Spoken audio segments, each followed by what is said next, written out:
Now, a normal pilot, you all know this, to land your aircraft, you enter the traffic pattern, right?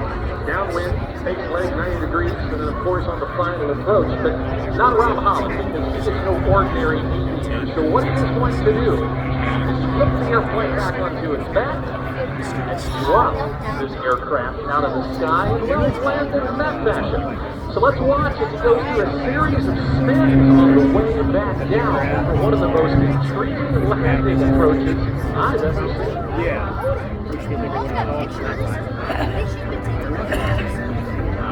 And he's down. But yet, an extra roll. It's a touch.